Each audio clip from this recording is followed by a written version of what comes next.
Jumpa kembali anak-anak dalam pembelajaran kita hari ini dengan materi pokok interaksi keuangan dalam kehidupan di negara-negara ASEAN dan submateri interaksi antar negara-negara ASEAN. Sebelum kita memulai dengan kegiatan belajar kita, mari kita berdoa menurut keyakinan kita masing-masing. Kita berdoa. Selesai. Adapun tujuan pembelajaran kita hari ini terdiri dari 3, yaitu 1, dapat menjelaskan pengertian interaksi antar negara-negara ASEAN. 2, dapat menjelaskan faktor pendorong terjadinya interaksi antar negara-negara ASEAN. 3, dapat menjelaskan faktor penghambat terjadinya interaksi negara-negara ASEAN. Untuk materi selanjutnya, kalian bisa menontonnya dalam video pembelajaran berikut ini. Interaksi negara-negara ASEAN. Ayo, sahabat belajar bersama. Masih ingat nggak Indonesia itu ada di benua apa? Yes, kamu benar. Di benua Asia, tepatnya di Asia Tenggara. Masih ingat juga dong, negara-negara yang berada di kawasan Asia Tenggara tergabung dalam organisasi apa? Ya, kamu benar lagi, yaitu ASEAN. Lalu, negara-negara ASEAN ini melakukan interaksi atau tidak? Seperti apa interaksi yang dilakukan oleh negara-negara yang berada di kawasan ASEAN? Sebelumnya, kita pelajari apa itu pengertian kerjasama. Tentunya, sahabat semua pasti tahu ya, apa itu yang dimaksud dengan kerjasama. Oke, kerjasama adalah menjalin hubungan antara dua negara atau lebih demi mencapai suatu kesepakatan. Jadi, di dalam kerjasama atau interaksi, pelakunya harus ada 2 atau lebih. Lalu, apa saja yang mendorong kerjasama tersebut terjadi? Ayo, bisa sahabat sebutkan? Nah, interaksi ini terjadi karena setiap negara tentu memiliki keunggulan dan kekurangan masing-masing, yang tentunya satu dengan yang lain berbeda keunggulan dan kekurangannya. Inilah faktor yang pertama, yaitu kesamaan dan perbedaan sumber daya alam. Tentunya kalian tahu ya, apa saja sumber daya alam yang dimiliki oleh bangsa Indonesia? Ayo, siapa yang bisa menyebutkan?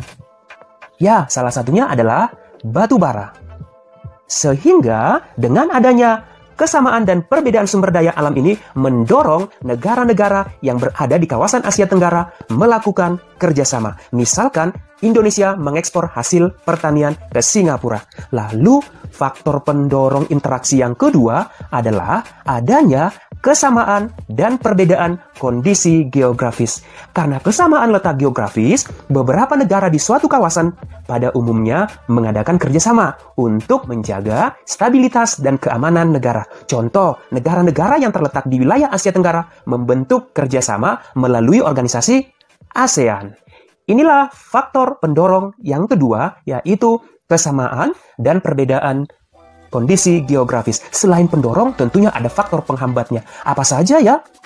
Faktor yang menghambat terjadinya interaksi antar negara-negara di kawasan ASEAN. Ayo, sebelum dijelaskan, ada yang bisa menyebutkan? Ya, yang pertama di sini adalah perbedaan ideologi. Tentunya sahabat semua tahu ya, apa ideologi negara kita? Ya, kamu benar lagi nih, yaitu Pancasila. Faktanya, saat ini hampir tidak ada negara ASEAN yang menutup diri dari kerjasama antar negara ASEAN. Jadi, jarang ditemukan kerjasama tidak terjadi karena perbedaan ideologi. Karena kerjasama itu menguntungkan ya. Lalu, faktor penghambat yang berikutnya apalagi? Ya, yang kedua adalah konflik dan peperangan. Kondisi konflik dan peperangan yang terjadi di dalam negeri maupun antar negara tentunya sahabat semua pasti mengganggu stabilitas negaranya sehingga akan menghambat kerjasama. Mudah-mudahan di negara-negara ASEAN jangan terjadi perang ya, karena perang itu banyak merugikan negara. Lalu faktor yang berikutnya apa?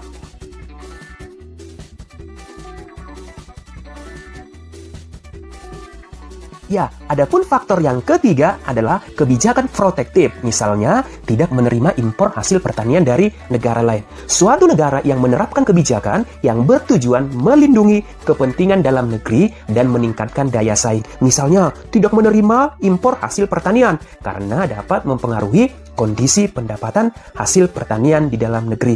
Dampak kebijakan ini juga mempengaruhi hubungan antar negara sehingga menghambat terjadinya kerjasama di antara negara-negara. Kemudian faktor yang selanjutnya adalah perbedaan kepentingan tiap-tiap negara. Kerjasama dibutuhkan bagi perkembangan dan masa depan negara di dunia. Akan tetapi, dalam kerjasama antar negara, tiap-tiap negara memiliki kepentingan yang berbeda-beda. Lalu, perbedaan inilah yang dapat menghambat kerjasama di negara-negara ASEAN. Sebagai penutup dalam kegiatan belajar kita hari ini, kita akan menutup dengan melakukan evaluasi dan kalian akan diberikan soal untuk dijawab. Semoga tetap sehat, tetap jaga kesehatan. Sampai kita berjumpa kembali. Terima kasih.